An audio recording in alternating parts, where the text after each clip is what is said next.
Welcome, beautiful friends, to the Way of Mastery. We're not even halfway through the power of forgiveness, and it's been powerful already, hasn't it? You know, last Friday night's dialogue was a beautiful symbol around forgiveness, kind of using hoarding in our minds, because that's really how the ego keeps a self-identity, is it hoards our minds full of all kinds of memories and judgments and all kinds of stuff. So forgiveness is really taking out the trash of our minds.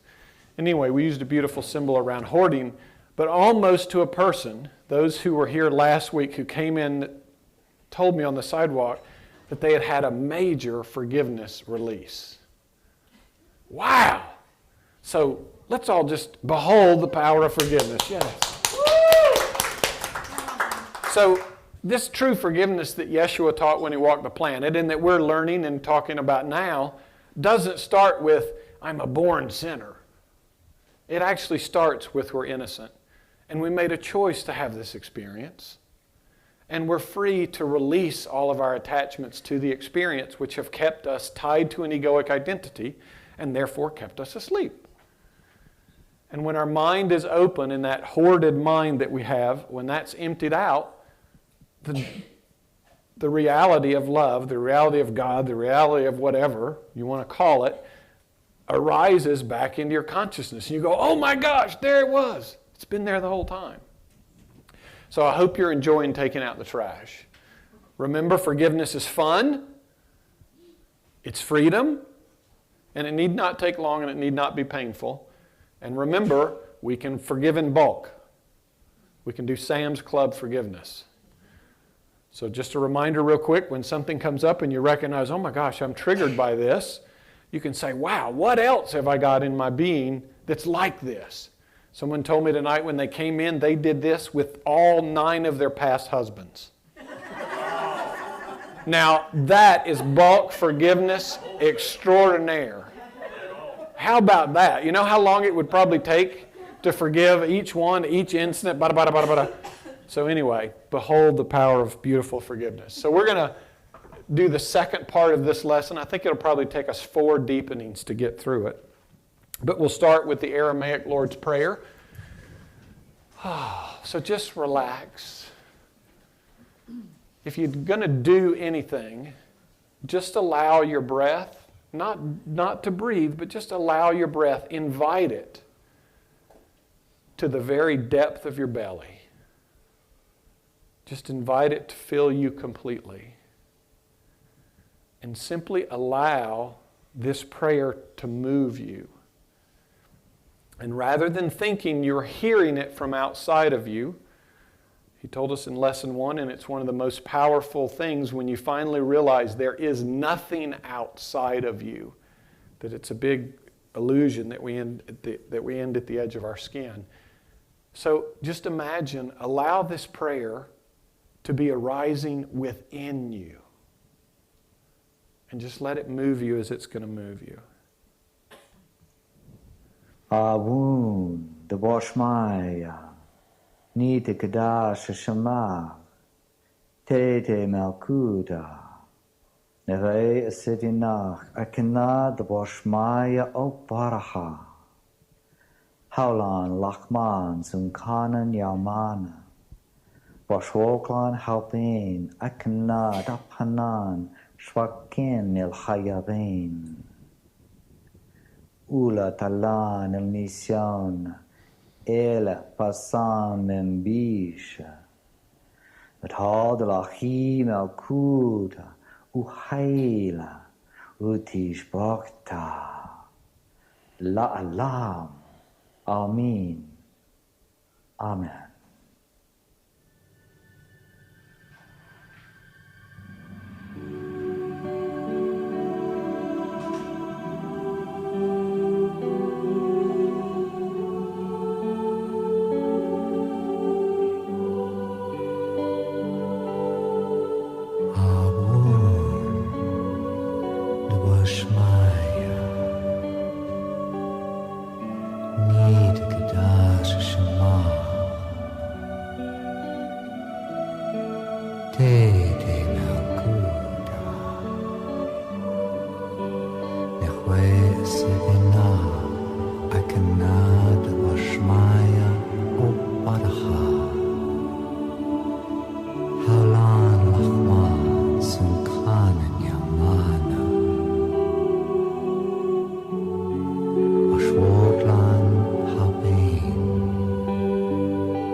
One night I'll do a dialogue just on the Yeshua's proper translation of this prayer. But in the one we all came to know, one of the lines is, forgive us our trespass as we forgive those who trespass against us. And Yeshua's translation of this is, forgive us our fears as we recognize our fears aren't real and neither are the fears of another. So you see how the one translation, we started with someone's transgressed against us and it's real. And forgive us for doing the same to them rather than turning it around and starting with innocence. So anyway, we'll do a dialogue one night on the retranslation through Yeshua's channeling through JM of the Lord's Prayer. So here we go. Ready, Cindy? There is first nothing you can be aware of in the energy of another that you have not known in yourself. There is nothing another can say or do, or even imagine themselves capable of saying or doing, that you have not known also. Again, it takes one to know one. And when you perceive another acting out of hostility or fear or what have you, the only way you can recognize it is because you have been there. The very fact that in your world one can murder another's body and you can react with knowledge that this is inappropriate behavior is because as a soul you know the energies involved in the attempt to murder another. And in truth, if you're honest with yourselves, you can probably come up with at least 50 times in the last year that murderous thoughts have entered your mind. You may not act on them. You may not even dwell on them for more than a split second. But the energy has come into the field of your awareness, and you have known it and recognized it. Who then is less than you? Who then is worthy of your judgment? No one. Who then is equal to you? Everyone. And who then is worthy of your love? Everyone. So remember, no soul, no being has the consciousness of even the concept of awakening does not arise within your being until you have fully mastered all the energies of this domain. So there's plenty of beings walking this world who have never heard of awakening, and that's fine. They still have got experiences to work out. But those of us in this room or doing any modality that's going on all over the world, awakening is a very, very popular thing. That's a soul recognizing, I have mastered this domain. I no longer require experience of guilt or forgiveness or pain or suffering or loss or condemnation or burden or whatever. So coming to this recognition, if you want to judge someone, it's because you're still holding a sense of guilt because you knew that energy. You have done that act. You have been the murderer and the murdered. You know, on the soul level, you know what those energies are. So recognizing, okay, we all came to play this, and we all committed we're going to play it full out.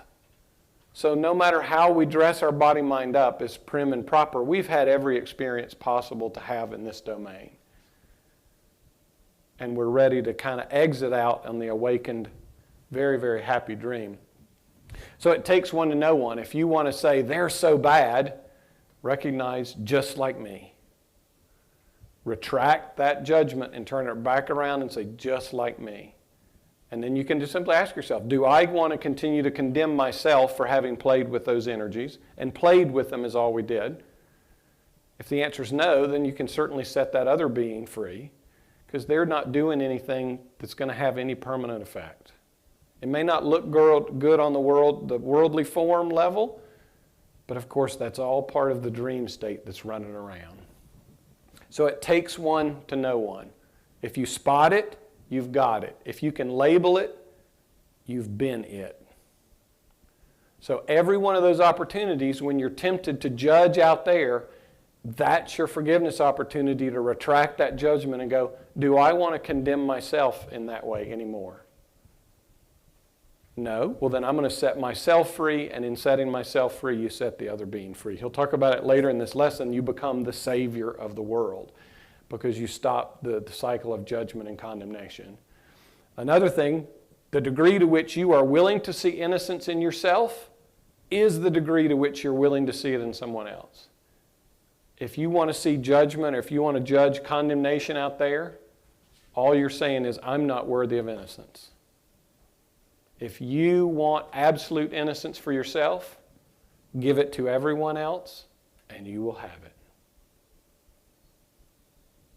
But you can't be innocent unless everyone's innocent. That's the whole thing of separation. We wanted to be innocent and have everyone else guilty, and then God would take mercy on us and punish them. Everyone's innocent. So who has murderous thoughts? Go ahead and admit it. Come on. I mean, if nothing else, if you endorsed, war, you've had murderous thoughts. Everybody has them. You might as well just admit it. It's better to admit it and go, sure, I've seen those thoughts move through my consciousness. So big deal. You're just like everybody else. It's not a problem. You don't have to act on it, but at least be honest. Don't maintain some illusion that, I don't ever have murderous thoughts. I mean, then you're really deep in your own dream. So who then is less than you?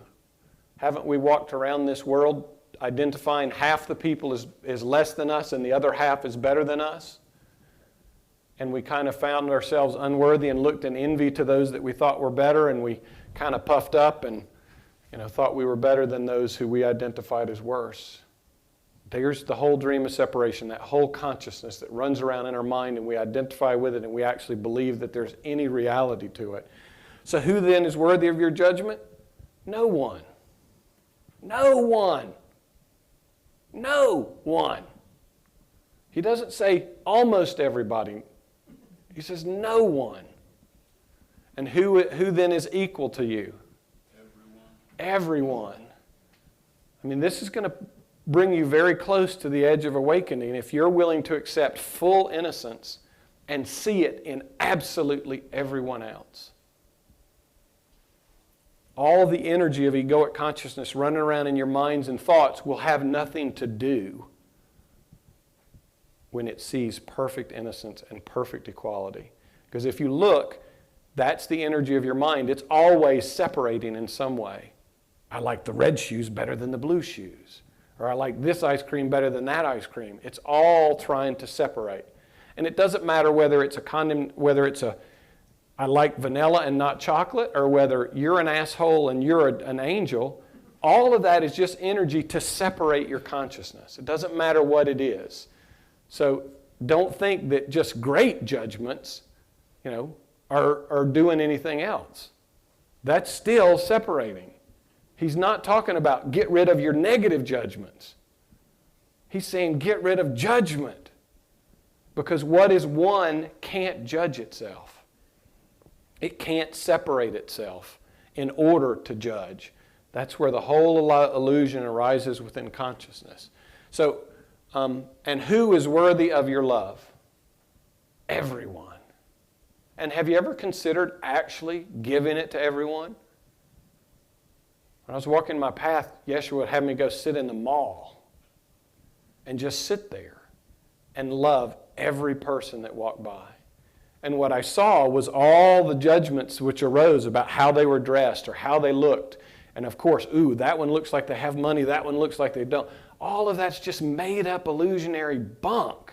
I mean, it has no basis in reality, but we do that kind of stuff and we believe it. We actually believe it. And we actually make a thing out of people watching. I mean, that's really just separation creation. It's not people watching. So anyway, are you willing to love every being? It's a beautiful meditation just to go to a public place and love everyone that walks by and see how your mind is resistant to some and willing for others. The attractive ones? Yeah. The non-attractive ones? I don't know. So just go look. Are you willing to love everybody? And if you're not, admit it. The mind probably isn't, because it's a mind rooted in separation. But you are not the mind. You have the power of choice to say, I will choose to love absolutely every being. And I won't let my mind engage in this fantasy of creating identities for every one of them that I don't have a damn clue about. Because we don't, but don't we do that all the time? Forgiveness is the bridge that links you to the soul, the essence of your brother or sister. Forgiveness is that bridge that, when cultivated, will allow you to see clearly not just the energies that another is expressing, but you will literally be able to see what events seem to cultivate that soul's belief that they must act in that way to survive, to live. What perceptions have led them to feel justified in their inappropriate behaviors? You will see it as clearly as though someone had drawn a picture in front of you, and then you will see skillfully what to say and what to do to gently help another correct their misperceptions of themselves and learn the path of self-forgiveness. And when that hour comes, rest assured, you will walk in this world, yet you will not be of it. You will be as I became. You will be the Savior of the world. You know, there's one of those course lessons in the Course in Miracles that I am the Savior of the world. How many people in this room have thought, I'm the Savior of the world? Great. That's usually not one of the thoughts just kind of pop into our egoic consciousness. But I'll share with you that this is so accurate. Those of you who have come to sit with me, it's almost spooky uncanny how,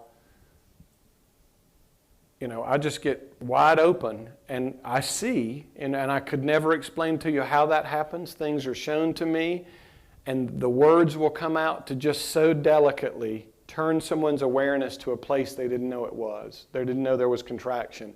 And in that recognition is a forgiveness and a release. It's just a beautiful thing, because what you see is everyone's innocence, but you can effectively see, their script of what they're holding in front of themselves so that they won't see their own innocence. And then you can, from the place of innocence, point to that, and they recognize the innocence. And it's just a beautiful way that kind of release happens.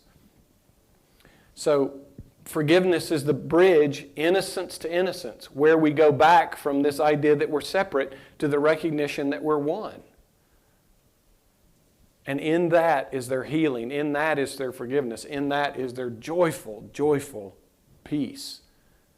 And you do walk the world. And the thing is, it happens all the time. It's not just when you're sitting with someone and it's like a formal thing. It happens all the time. You become a walking blessing.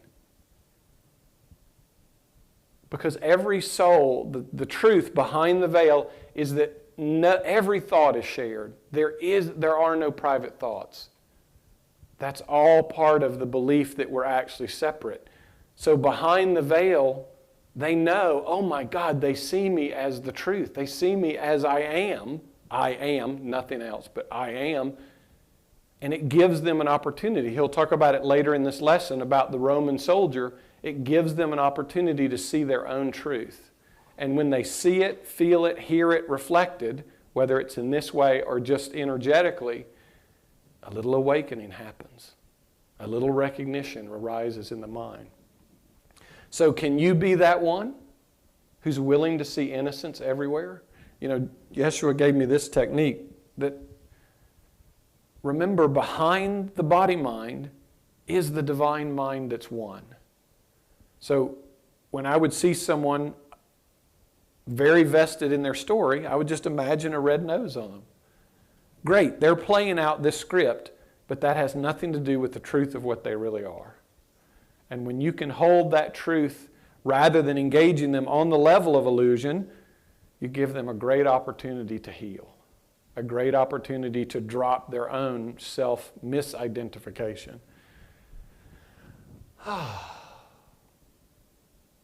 Because everybody's got to learn the path to self-forgiveness if you're going to awaken. The guilty, separated, egoic consciousness is that which is asleep. That is the illusion. You can't be awake in guilt. You can't be awake in separation. The two don't go together. So please join me in walking this world as the Savior of the world.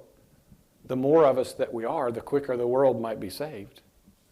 The quicker other beings get the opportunity to make the choice that you've made and let themselves be free. Anything else in that one I've missed? For those of you who have experienced some level of awakening, learning to trust these images or feelings that will come up in your awareness, because you'll start to experience things and see things that don't make any sense to you. And starting to trust those and being willing to follow those and allow love, because that's love showing it to you, allowing love to move in all those ways, it's just, you're like on front row of Miracle Central. Just go with it and trust it. What is projection? Projection occurs when there has been denial within yourself. Projection is an act in which you psychically try to throw out of your ownership everything you have judged to be as being despicable or unworthy of you, something you don't want. And so you will project it. You will throw it up and out and let it land on whoever happens to be nearby.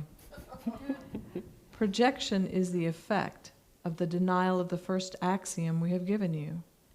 It is the denial of the truth that nothing you experience has been caused by anything outside of you.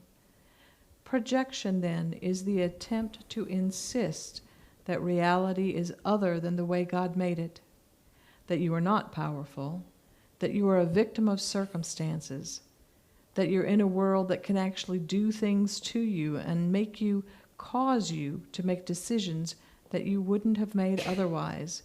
That is always denial, and it is a lie. Wow, Yeshua's not messing around with that one.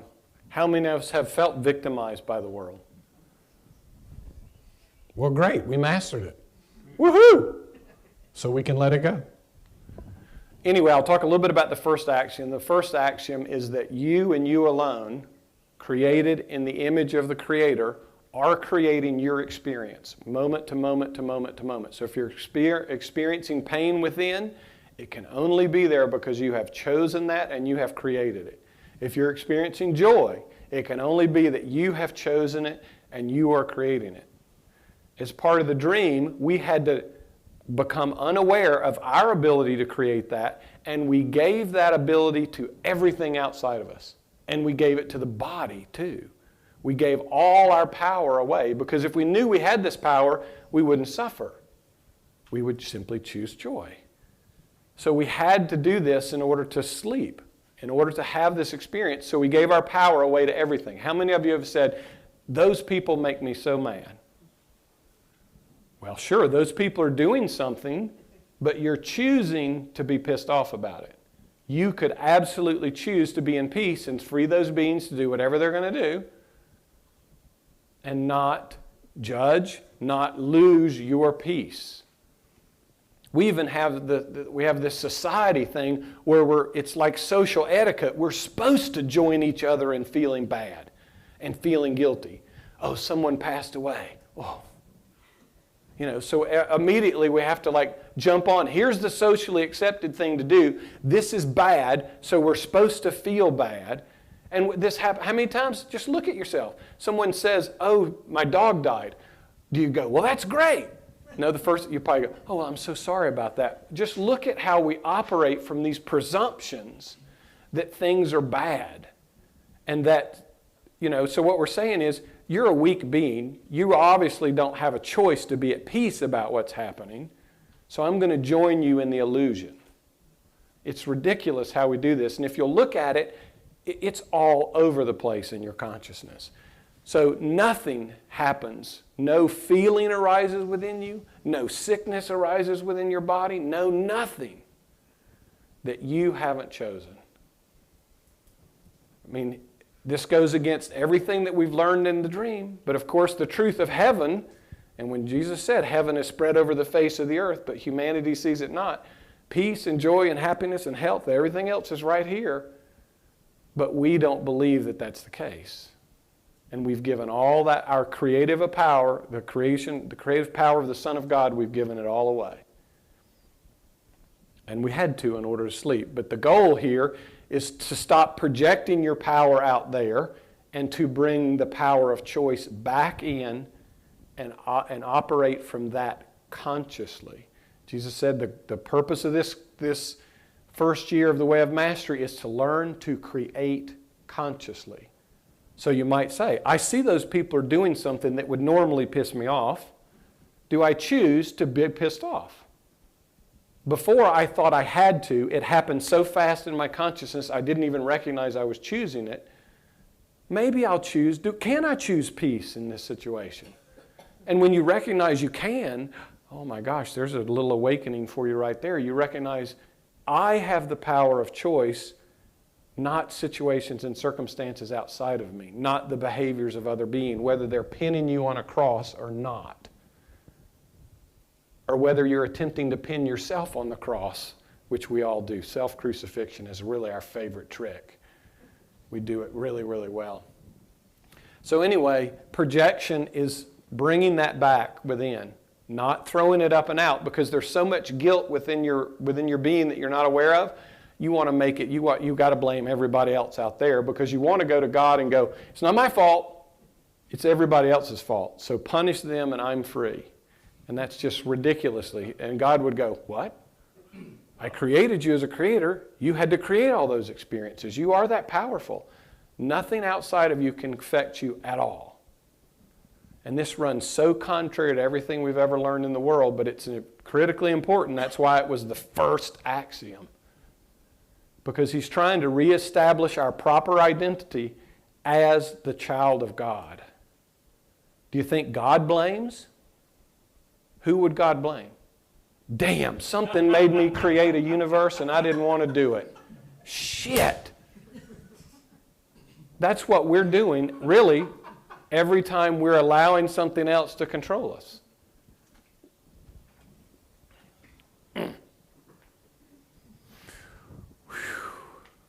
So projection is the attempt to create or to insist that reality is not the way that God created it. Now, this is incredibly powerful when you start to recognize the power of choice and the power of your own creation, despite what's going on, to be at peace. For those relationships that you've had, special relationships, where you've gotten together with your friends to like group project. How many of you do this? You get together and you group project on other countries, you group project on religions, you group project on the government, you group project on everything else. And boy, don't we love that. We kind of put our arms around each other and go, wow, we're really great friends. Yes, because you endorse my projection, so I'm really grateful for you. It's a bunch of bull. But when you stop that, so if you imagine a group of guys who go to watch the ball game together and just bitch about their wives and their kids, when you recognize that's not a projection you're going to participate anymore, oftentimes those other beings will turn and now project on you because you've recognized what they're doing, and they're like, oh shit, you're supposed to be in on the illusion, you're not supposed to wake up from it. So just know they may project back on you, but that just gives you more practice. So be grateful for it. Don't condemn it. It just gives you more practice to master the choice for peace under every situation and every circumstance. Because that's what Jeshua showed us on the cross, was the mastery to say, oh, even in this situation, even at this level of persecution, I can be at peace. And I can see the innocence, and Father, forgive them. They know not what they do. They're not aware that they're dreaming. They're not aware that they're under a thought system that is completely insane. Whew. So it's a denial and it's a lie. So look at all the ways you're lying to yourself and how you cherish those lies and how you protect them.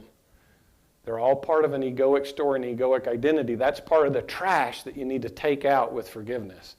As long as it stays in your being and you identify with it, you're denying what your truth is. I just love this. Projection is trying to throw it up and out. It's like you ate something.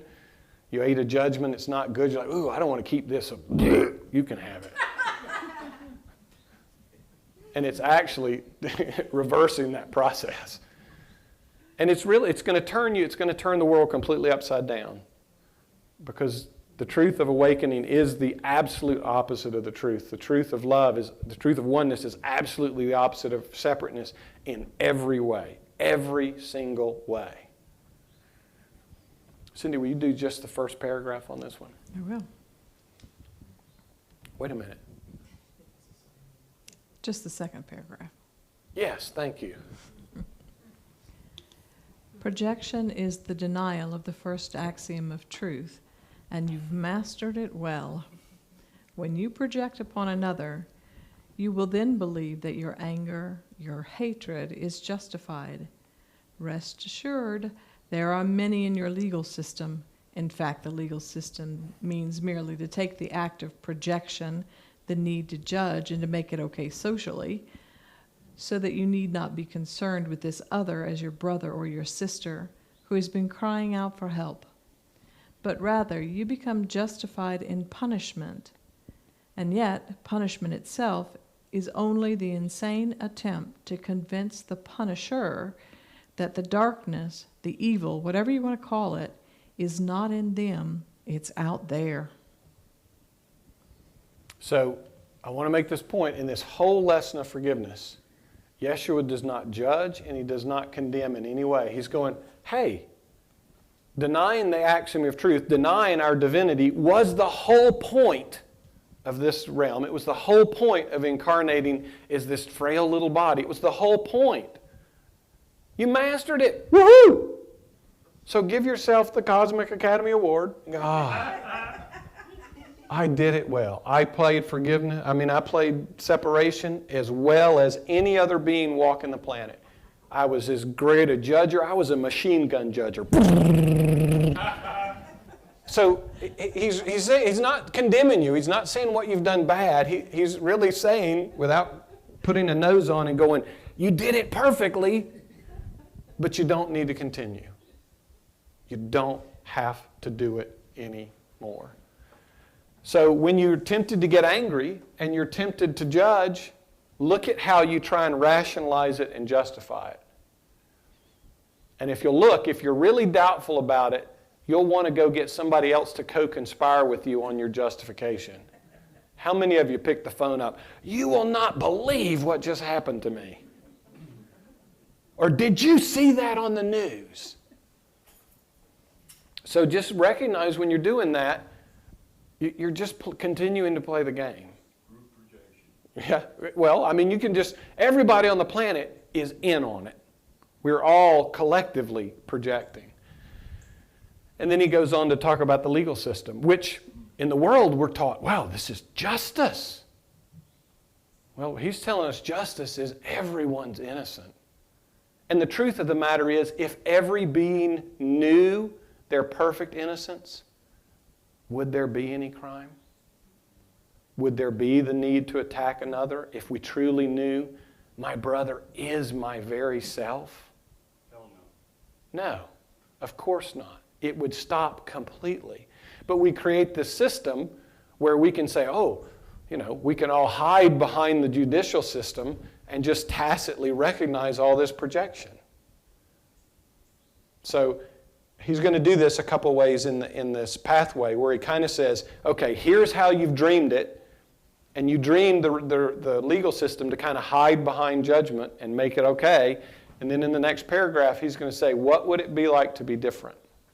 Because he knows that the way the world is an outpicturing of our collective consciousness. So he's trying to drop pebbles into our collective consciousness by dropping it in what appears to be individual consciousness to create another possibility, to have another possibility rise up to the surface. So love's working the whole dream, not just in individuals, but on the collective level to try and create a different experience, a different dream, the happy dream, as he calls it. So how about the next time you're tempted to judge because of what someone does, recognize, oh my gosh, that is me, crying out for help because I feel so friggin' guilty.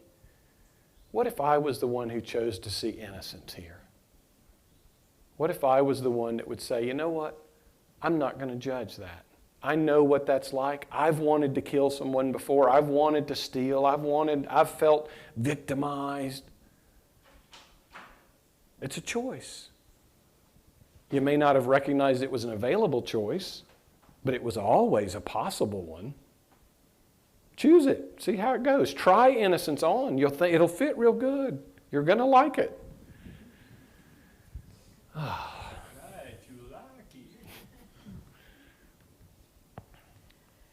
Imagine then a society in which the prevalent legal view is simply that your brother or sister is an aspect of yourself.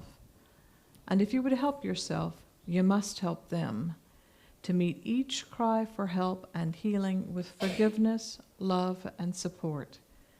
Can you imagine for a moment what it would be like to live in such a society? How would it be different than the world you see? And yet, if you would have these things be different, it must begin with you. For the way to heal the world is not by seeking to change what is on the outside, but by first changing what is on the inside. For when that change has occurred, you will become a conduit for an energy that knows how to use your gifts, to place you in just the right situations. And a great power will work effectively through you, the power alone which knows how to heal your world. There are many indeed that would love to march for peace by angrily attacking those who make war. But if you would create peace in the world, you must be at peace within yourself. And of course, this gets a lot of activity on the planet. People look out, they judge the world as bad, and then they say, oh, it needs to be different. And by the way, someone else needs to make it different if we elect this president, or if this were to change, or if we got rid of MSG or whatever. And all of those are attempts to not be responsible for the one thing you can be responsible for, which is your state of inner peace. And just as some examples, he talks about when you become a conduit that knows how to use your gifts. Look at Gandhi. He was for India's sovereignty. He wasn't against England. Nelson Mandela. Mother Teresa, this whole thing about, someone asked her one time, we're having an anti-war rally, won't you come? And she said, no. If you have a peace rally, I'll come. So it's about letting that power move you in ways of peace, not through resistance, but towards the goal that you want. Because violence is only going to beget more violence. Conflict is only going to beget more conflict. So he's asking, everyone would love to see a different world. The thing that will save the world is enlightenment. Nothing else will do it. Governments are simply outpicturings of collective consciousness. Wars are outpicturing of the conflict each one of us feel and experience within. You just take 7 billion people arguing with themselves about whatever, projecting. So then, a government projecting onto another government and attacking in war, it's all an outpicturing of an inner condition. So give up, if you're willing, all the causes that the mind has you running around the world for, and turn the mind back within and find the peace within. Wake up. Find your truth within. And then, if there's something to be done in the world, love will move you. And in a way that will be exponentially powerful than running out there and protesting. So, wake up first if you want to change the world. But of course, the mind doesn't want you to do that. The mind is scared to death that if you turn and look within at the darkness, you'll become the light. So it would just as soon keep you engaged in all this stuff out in the world, so that you won't bring peace to the one place that you can bring it, so that you won't develop mastery in the one place you can do it, which is in your own consciousness.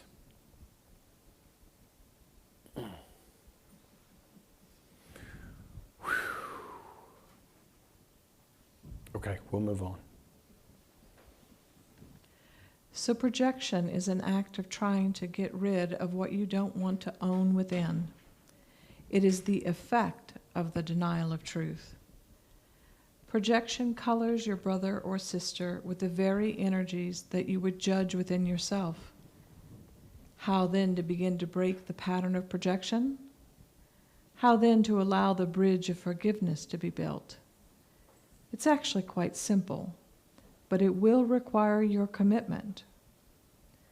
I have said to you many times that the world you see is nothing more than the effect of the thoughts you have held within the mind. Therefore, awakening requires the act of vigilance and discipline. The discipline to cultivate a way of living in which you observe your own thoughts, in which you listen to the words that are coming out of your mouth, in which you observe the feelings that are evoked within your body, the reactivity that seems to own you, and to see these things as innocent and simply self-caused. He says it's simple. For those of you who were here Friday night and watched the dialogue on Thousands of Scraps of Fear, it really is simple. It's really, really simple. And this is, if you'll look within your mind, the mind doesn't like simple. The mind likes things that are really complicated. And by the way, complicated things tend to take a long time. All that's just a trick within the mind to keep you away from the simplest thing, which is the choice in any moment for peace. I mean, it really is that simple. I mean, the symbol we gave you Friday night of using hoarding and forgiveness is 2 steps. I mean, you can just make the choice for peace. But so he talked when he walked the planet, and he mentions it here, vigilance. Vigilance. What he means is vigilance for peace, vigilance for self-responsibility, vigilance for I and I alone am creator of my experience. Almost anyone that gets on a spiritual path, and especially those who are students of A Course in Miracles, we turn this vigilance into another activity for our body, mind, the ego to do. Because then it becomes the adjudicator of what's ego and what's not. And it's evaluating every thought that arises within and everything you see out there. What's ego? What's ego? It's vigilance for the problem, vigilance for the conflict, not vigilance for peace. Because the innocence requires no it doesn't have to be defended in any way. So just look within your consciousness. If you look, the vigilance you're probably experiencing a lot of is the vigilance of self-judgment and other judgment. That's not the vigilance that Jesus talked about. When he said, seek first the kingdom, first seek oneness and innocence, and then all things will be added unto you. In the last paragraph, he said, well, when you're willing to see the innocence and you become the Savior of the world, the things to create forgiveness, to build this bridge will come into your awareness. So just watch where your mind is vigilant. Is it vigilance for your innocence and the innocence of everyone else? Or is it vigilance for your own guilt and the guilt of everyone else? So just be careful, because that vigilance we can give that activity to the ego, and it will joyfully take it.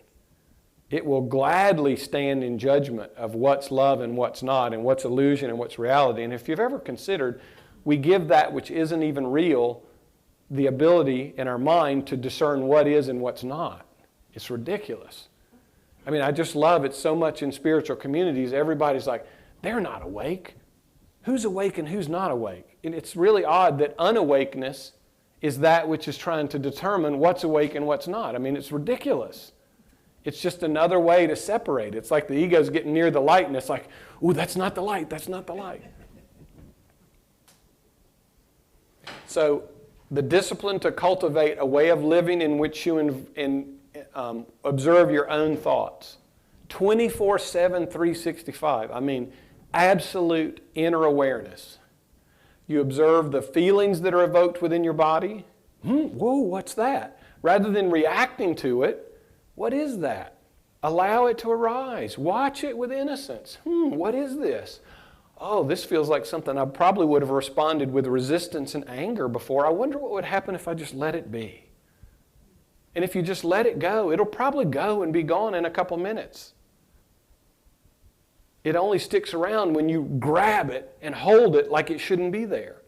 You stop the movement rather than allowing it to move.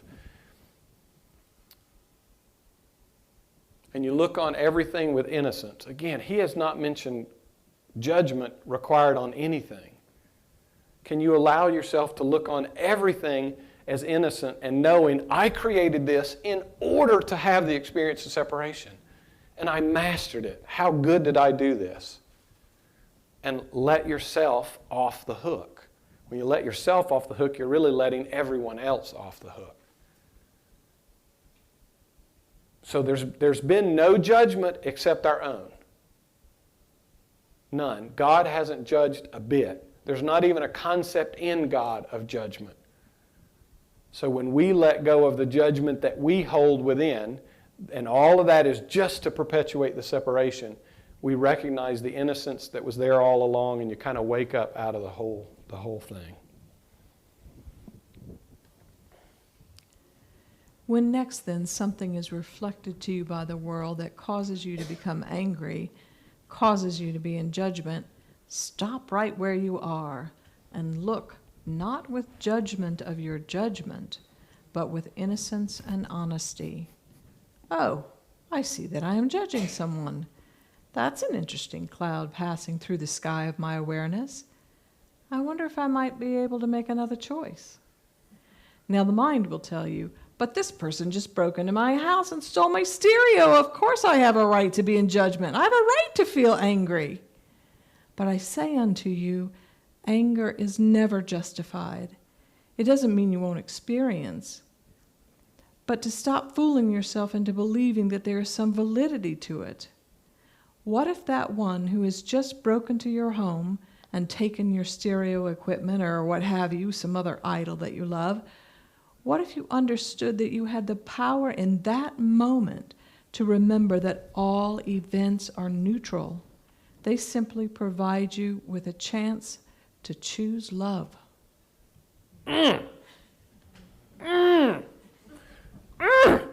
So in this lesson, of course, he set this thing up, and then he goes, okay, if you guys don't get it, I'm going to give you an example.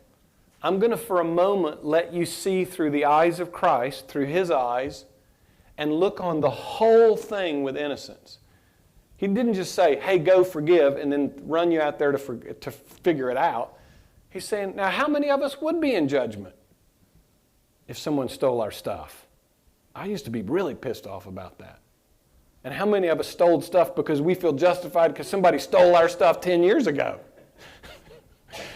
Or they got too much stuff, so it's crazy. We're all insane. So he's saying, look on it with innocence.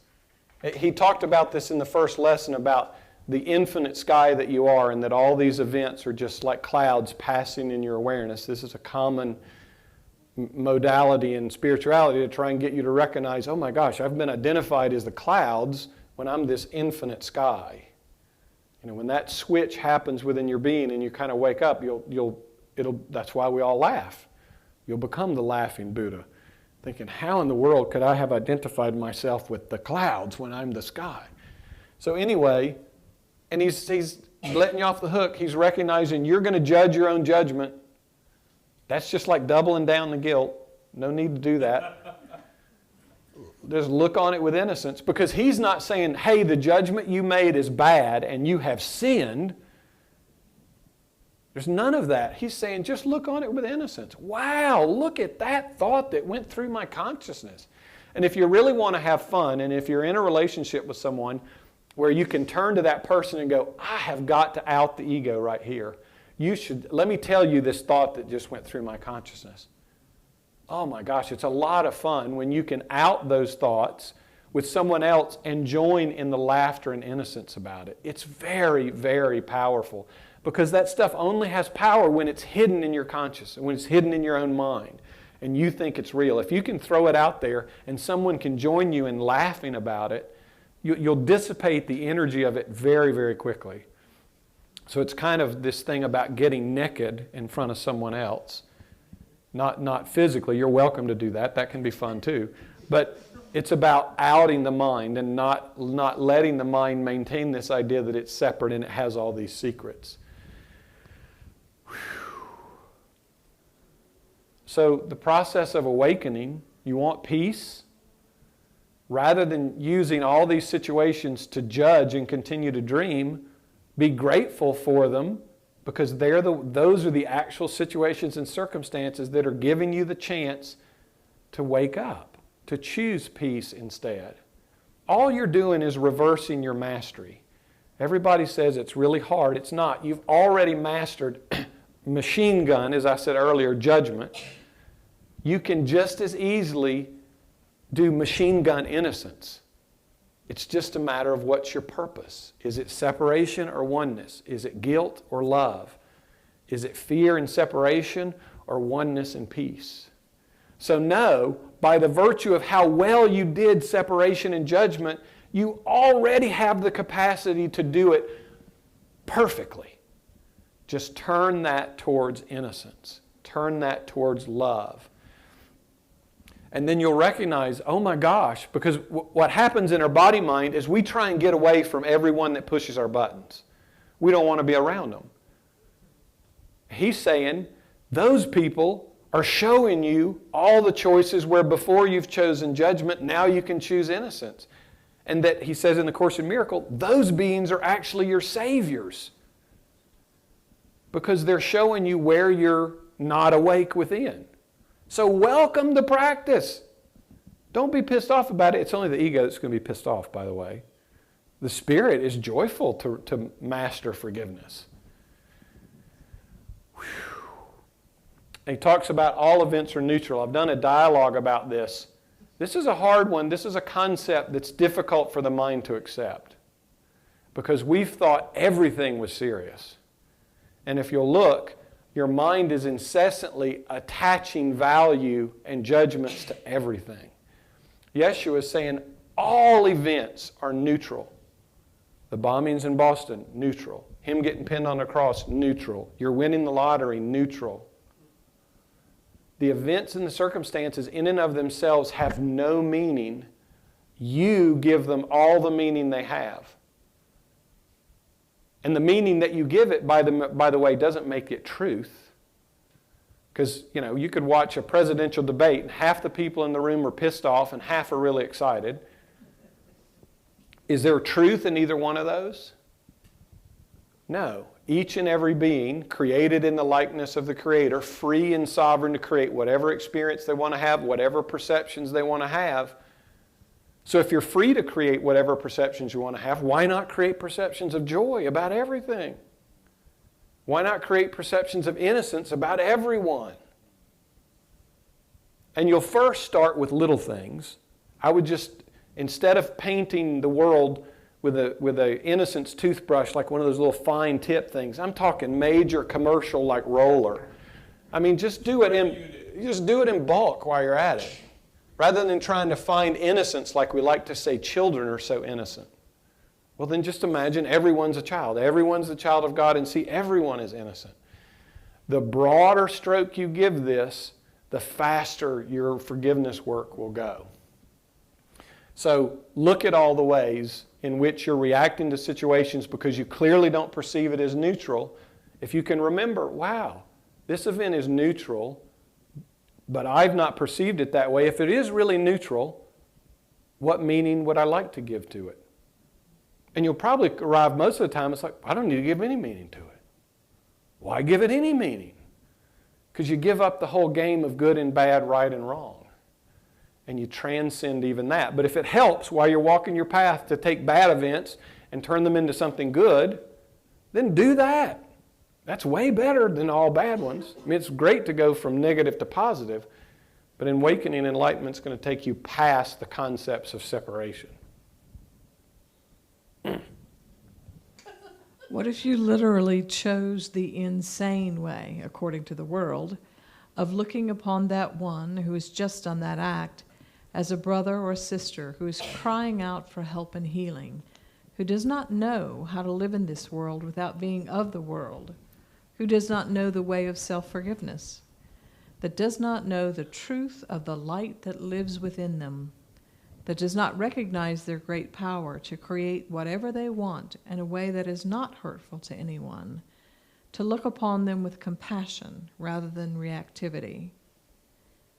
It begins in simple ways.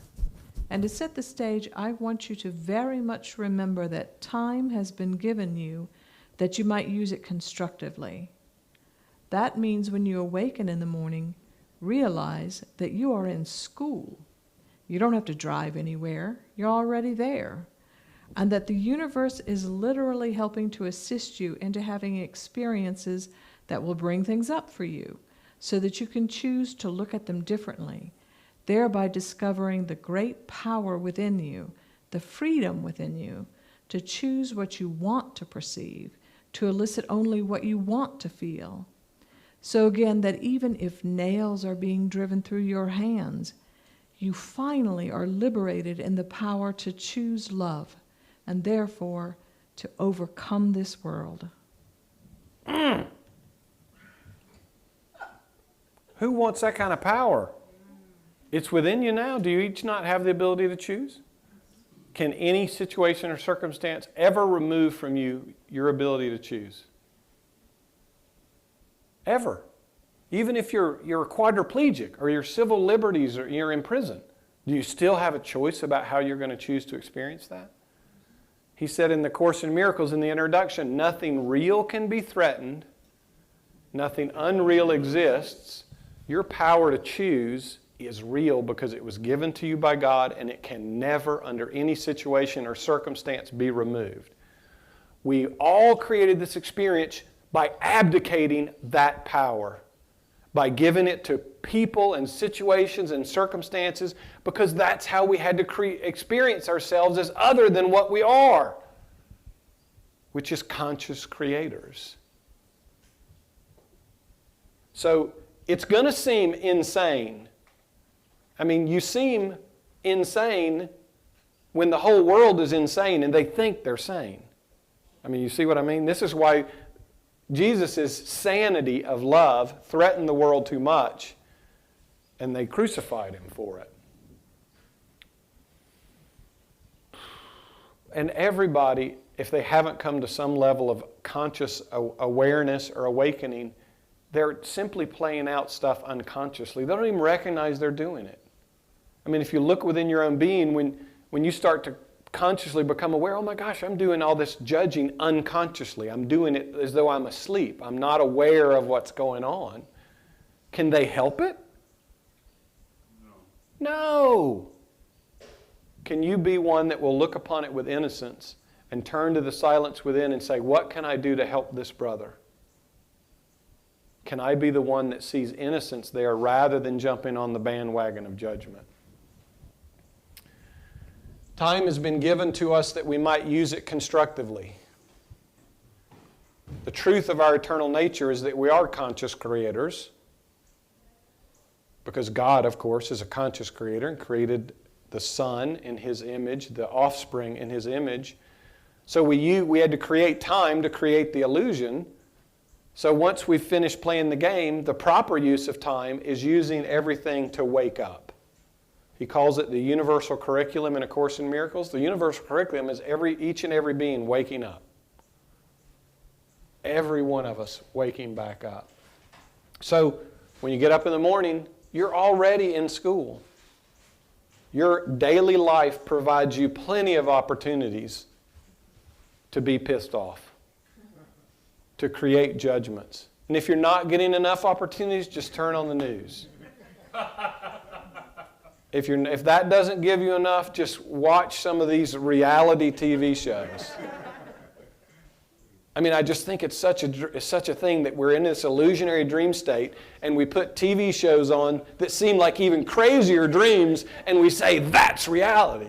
And then people start acting more like that reality. Oh my gosh. And we think it's so entertaining. It's crazy, crazy, crazy, crazy. So the universe will conspire, and I'm going to tell you what someone shared with me coming in tonight. They were in Green Life or Earth Fair, and their consciousness was moved to look at an eggplant. And in the recognition of that eggplant, because there's a conscious state of being in forgiveness, what arose in that mind was the remembrance of a fight with a parent decades ago where a dish of eggplant was thrown against the wall.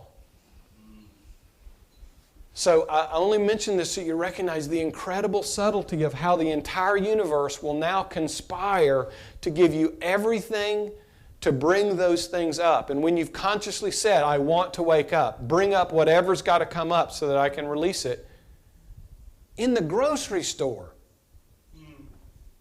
love moves your awareness to an eggplant so that you can forgive something that happened decades ago.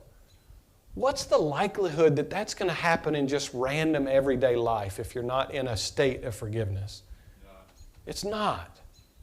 So just know when you choose to awaken and you choose to have your consciousness restored to its pure state, everything in your experience will turn. The whole universe recognizes, okay, this one is not going to sleep anymore, so the whole purpose will turn and will start conspiring with you. He'll talk about that later in this lesson. So your life is your path. Your life will provide you all opportunities because it's your life. So if somebody else has had some great spiritual experience somewhere in something or other, well, that's great for them. That doesn't mean that you'll have that same experience. Walk your path. If your path takes you one of those places, took me all the way to India because I thought I needed to go to India, well then go. But recognize your everyday life is your moment-to-moment forgiveness opportunities.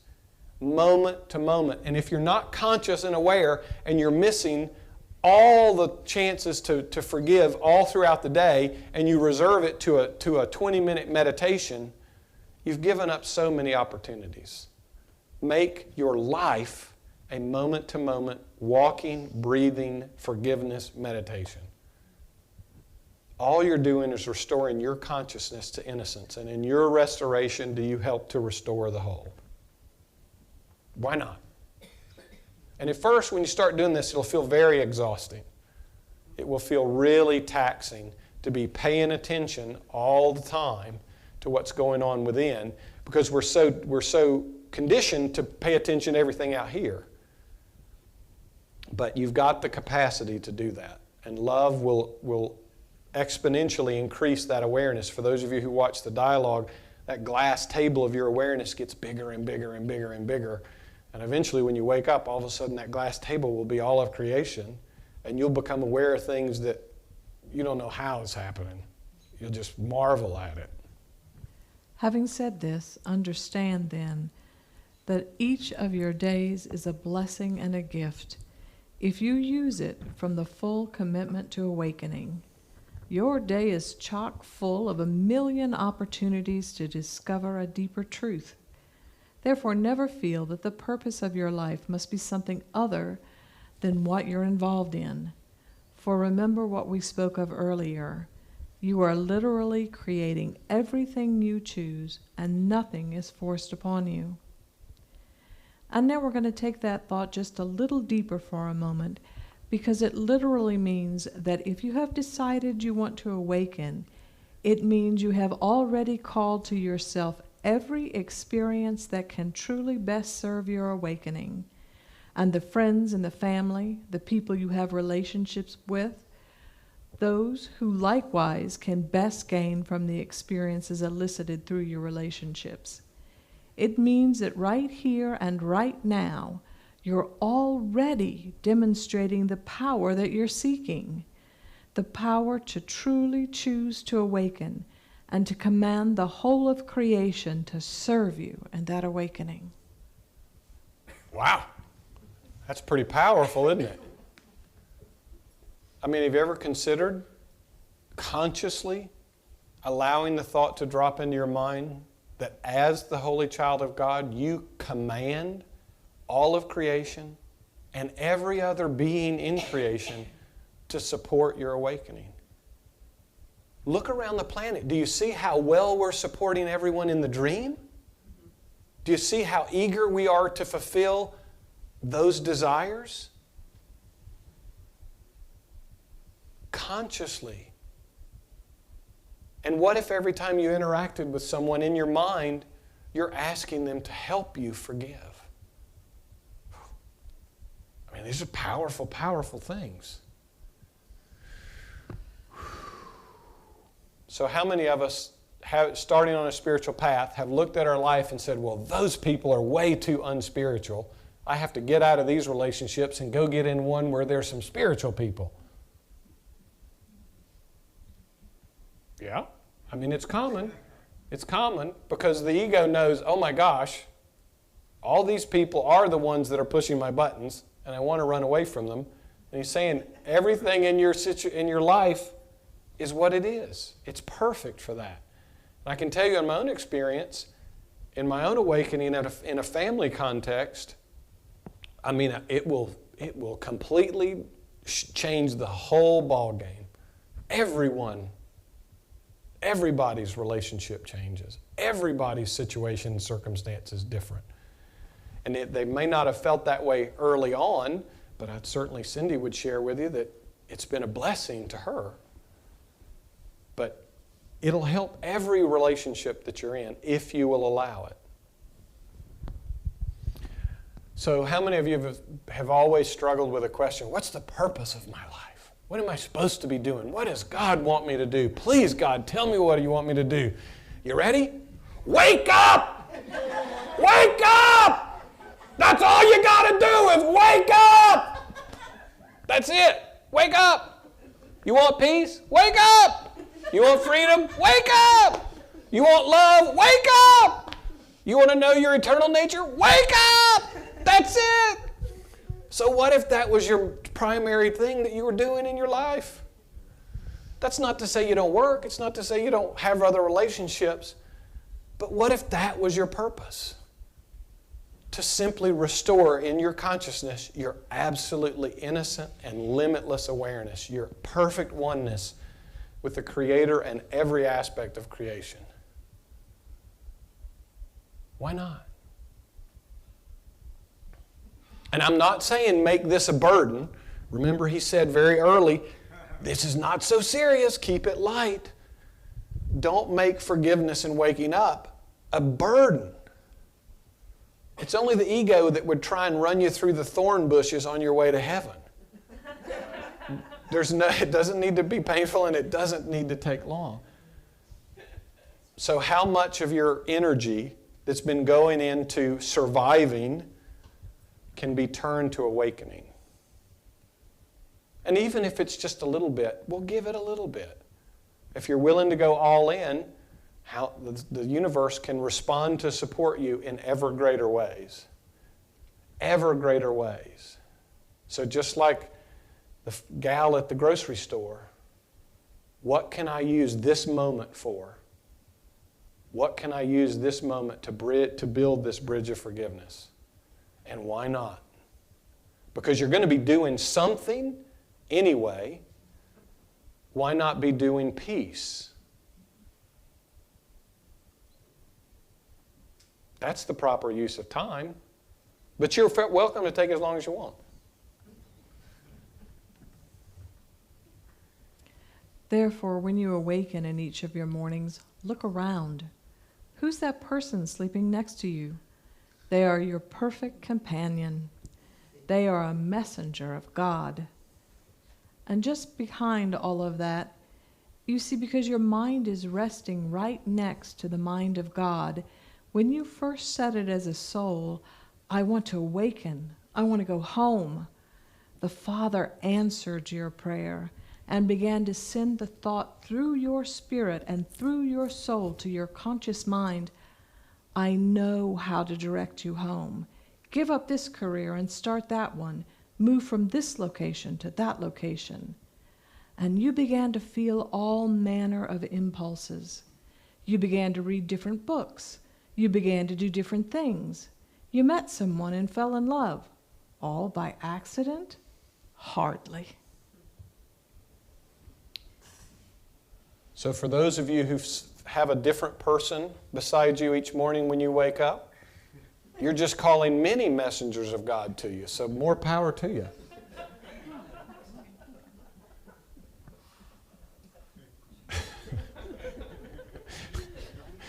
And everybody, if you're in this room,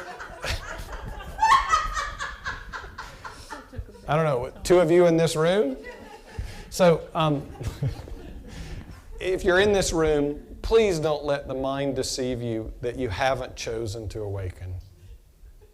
The soul, I can assure you, has chosen it full out. When your conscious awareness gets on board, things can really go very, very quickly. But if you're watching this video, you're in this room, please don't let your mind deceive you. And well, you're just entertaining it. You're just kind of checking it out. I don't know about this awakening thing. This is one of the things that God has called into your awareness to help you speed this process up. So if there's still that denial running around in your mind, you've got to look at that and go, this is friggin' crazy. This is crazy.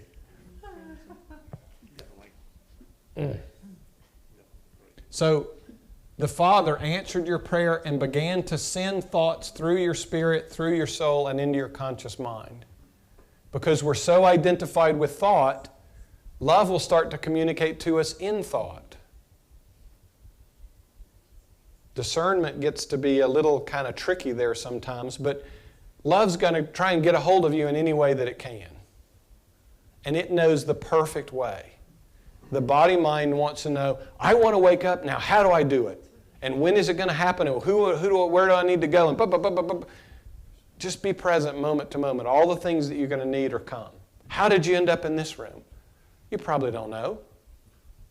Could you have planned it when you were deciding to wake up? Oh, I need to be in a living room 6 months from now. The point is you can't know. Just trust that it's all coming. It's all going to come perfectly. And I'll give you the biggest, simplest tip. Let everybody else walk their path, and you walk yours. You have your own inner guide, and your path will go way quicker when you get connected to your inner guide. Because someone else read The Power of Now by Eckhart Tolle, and they had some big release around it. That in no way means that you will. You turn within. Is this a book I should be reading? No? Okay, well, what book might I read? And then 2 days later, one pops up. How many of you had a book on your bookshelf that you'd picked up a decade before you started to awaken, and you go, oh my gosh, it's been here the whole time? Love was on the plan even before you consciously knew, because when you incarnated, in this incarnation, you had already decided to wake up. So those things were already being brought into your awareness, already being brought into your situation and your circumstance in your life, decades before. So those of you who are still thinking, I'm not sure I've made this choice, you made it before you even incarnated. That's right. So, and I'll tell you, for me, when this happened for me, when I consciously said, what is this whole awakening thing? I think I want some of that. It's like a tidal wave. Just everything in my life, everything changed. Everything. In really, really short order. And it just, and I started just to follow it. I started to follow it, and it just kept popping up. And I recognized I could never have created this perfect thing. And I just kind of surrendered into the flow and let it happen. And things just kept happening and kept happening. It was perfect. So nothing is happening by accident. He's kind of tacitly referring to the first axiom. You're creating everything that you're experiencing, so there can't be any accidents.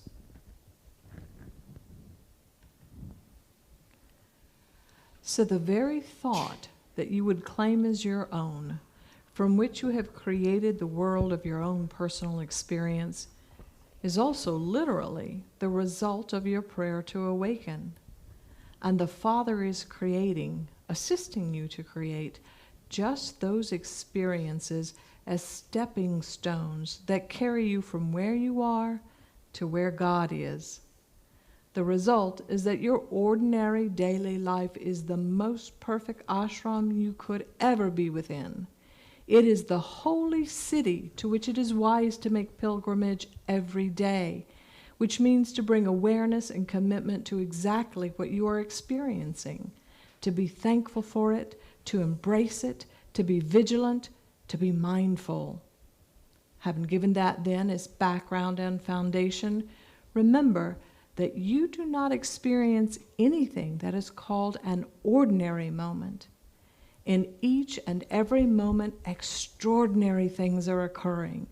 Extraordinary things are occurring in which the whole of the universe is conspiring, which means to breathe together.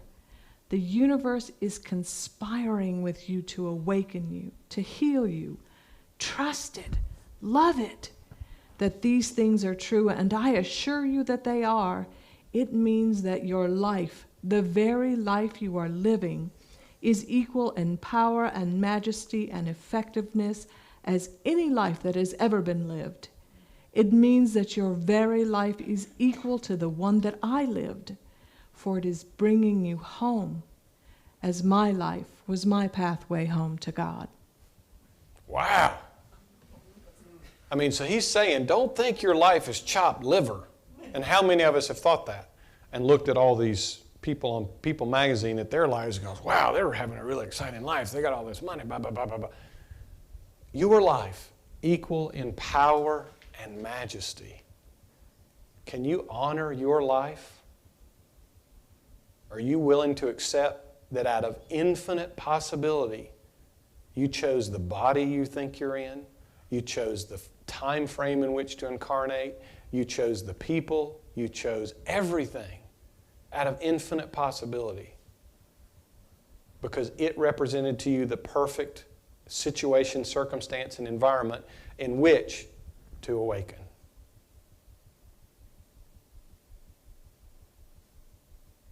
Can you honor your life as your perfect pathway home?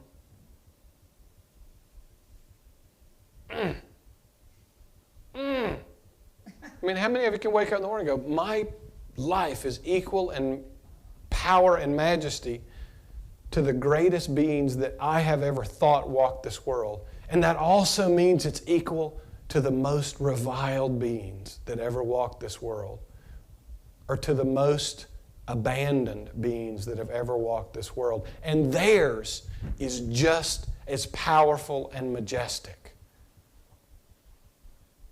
So when you claim these for yourself, which he's definitely encouraging you to do, would you just be willing to extend that same power to every other being?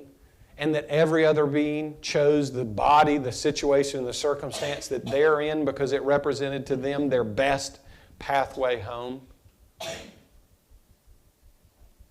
mean, what good does pity do you anymore? Because if you're choosing your experience, that means every other being is also choosing their experience. Can you honor their choices out of infinite possibility and majesty and power, then have pity on them? Very different way to look at the world. So how about your own life as your own holy city and ashram? And for many of us, I can only speak for me, right? Well, but when I looked in my mind, it was like a humanity's trash heap. It was my own trash heap. I mean, I was the premium hoarder. But all that was just to play the game. So when I went in within and started cleaning up what was within, this is why Jesus said, don't worry about what's on the outside of your cup, clean the inside. And when that's clean, what flows over will clean the outside. All the world will be benefited by your awakening. All your relationships, all things will be made new. So turn within. Honor your life. Honor it and enjoy it. And know that the whole of creation is assisting. The whole purpose of the universe was to experience the dream of separation and to wake up from it. So all that power is out there. How much of that are you willing to deploy to assist in your awakening?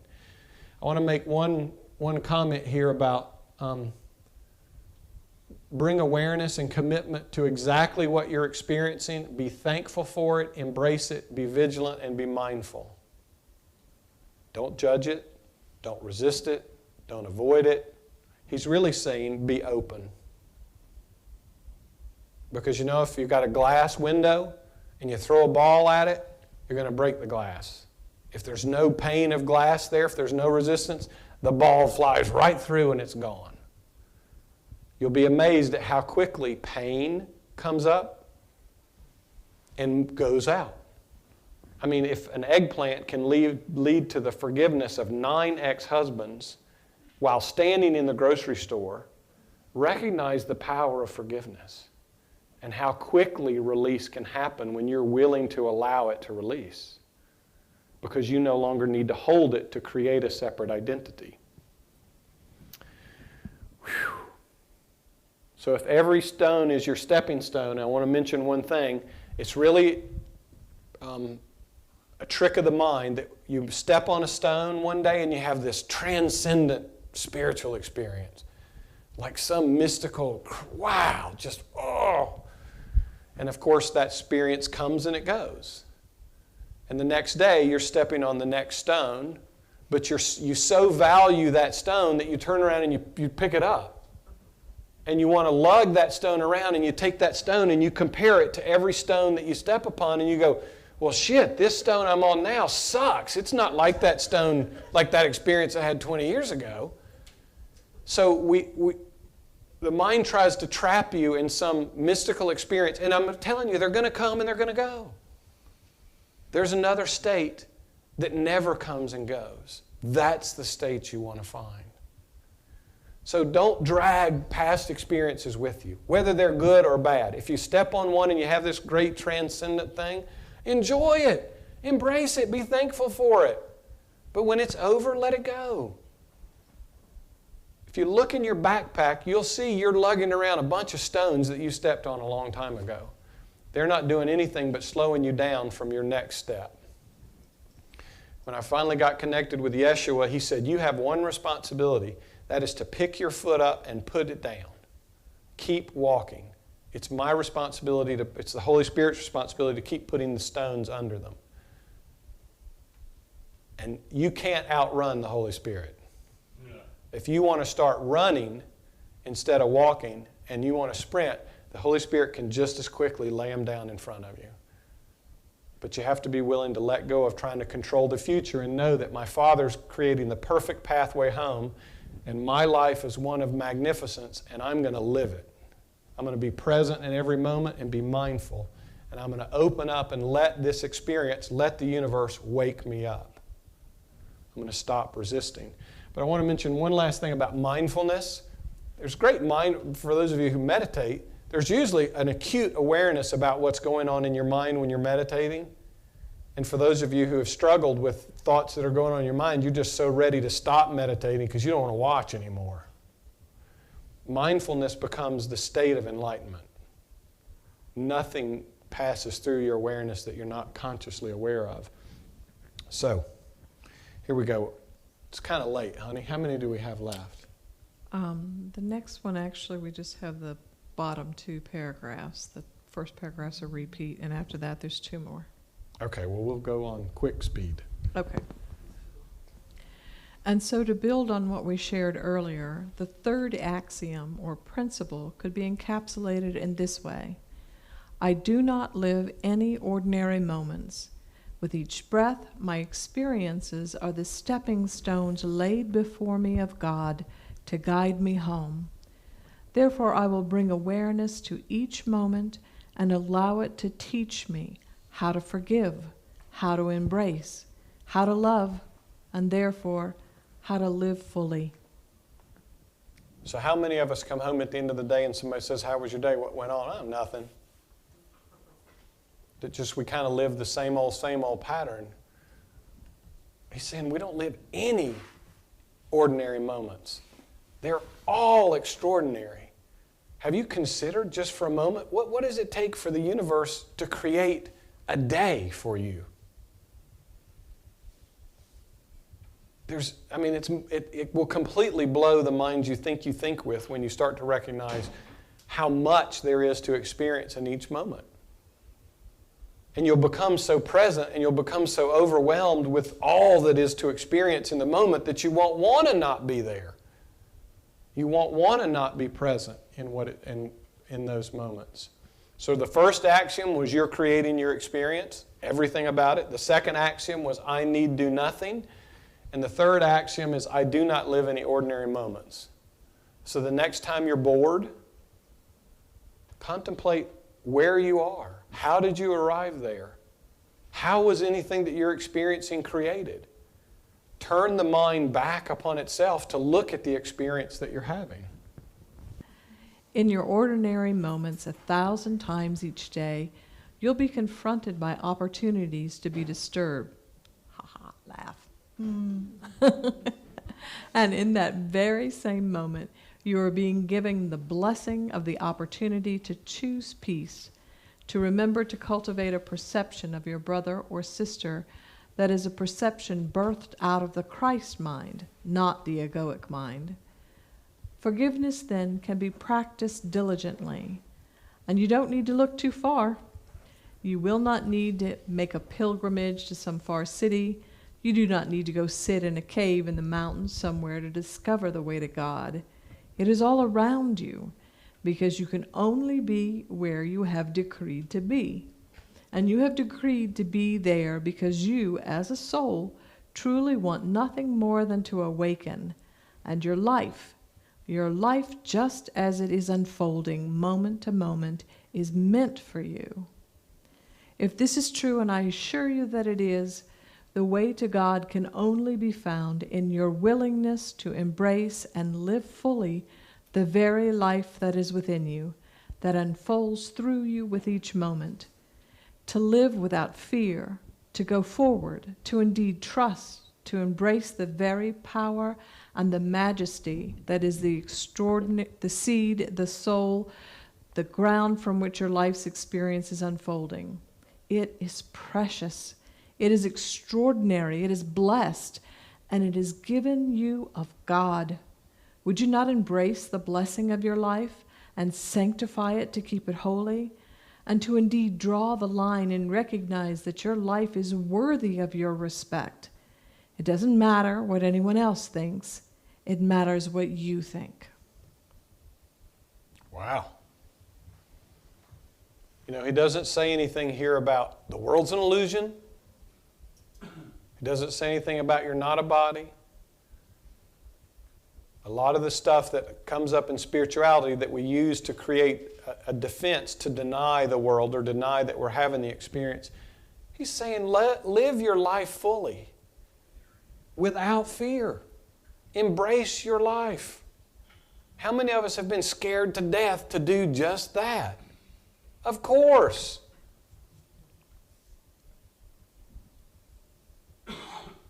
Embrace it. So we don't need to make pilgrimages to go anywhere or to sit in a cave. If you think about it, no wonder the folks have to sit in a cave for like 40 years because they don't have 1,000 opportunities a day to have somebody push their buttons. So that's really the long path. Your everyday life gives you thousands of opportunities to choose forgiveness, to choose peace, to recognize that you have the power within your consciousness to choose what you're going to experience. And that choice will lead you to the discovery of the infinite power of consciousness that you are, that God is, that we are as one. But of course, you can't come to know that power if you've abdicated it completely away to everything else. Whew. The power and majesty that is the seed, the soil, and the ground from which your very life is unfolding. Do you recognize that it's unfolding out of infinite potential? Do you know how many choices are available in infinite potentiality that are being made so that you can create an experience every moment of every day? Whew. Can you open to that life? Can you recognize it is incredibly holy? And for those of us who think our lives aren't worth much, Because I had a little bit of that kind of po-pity going. And Jeshua said, he says in the Course in Miracles that the worth of our brother is unfathomable. It's unfathomable for each and every one of us, because if you didn't exist, infinite possibility wouldn't be infinity wouldn't be infinite. So Sam, if you didn't exist, God would cease to exist, because then every potential wouldn't be being expressed. That's how important each and every one of us are. Without you, everything disappears. Because you are actually the one that is the whole damn thing. So when you want to entertain thoughts in your minds that you're insignificant, well, you can go out and look at all the stars and go, well, that wouldn't exist if I wasn't here. Now, of course, I'm not referring to your body mind at that point. I'm referring to you as Christ. But still, how much can you embrace the fact that you could create a body-mind experience? That you could even pull this level of creation off? Whew. So bless your life, every moment of it, every tear, all the judgments, all the joy, every bit of it. And be grateful for the opportunities to choose peace. All you're doing is waking up. And if you've been asleep because you've chosen fear habitually, would you not be grateful for all the opportunities to choose peace instead? I would hope so. So next week we'll continue the power of forgiveness. Any questions tonight? Anyone? I don't feel any out there. A love offering for those of you who are here physically. There's a basket on the other side of the fireplace. For those of you who are online, you can go to onewhowakes.org. In the upper right-hand corner is a Give button. Click that and you can give a donation. When I come to do this work, I don't come to do it alone. By the way, you're never alone when you walk through the day. All of creation is right there with you. But I'm grateful to the beings who come in support of this work. And to you, we love you with an absolutely infinite love and a perfect peace. And we know the majesty that is your life.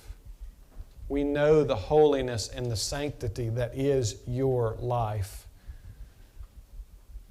We welcome you to look through the eyes of Christ. Jeshua gave you an example in this lesson of how to do it and see your life in that way, with innocence and joy and forgiveness. Peace.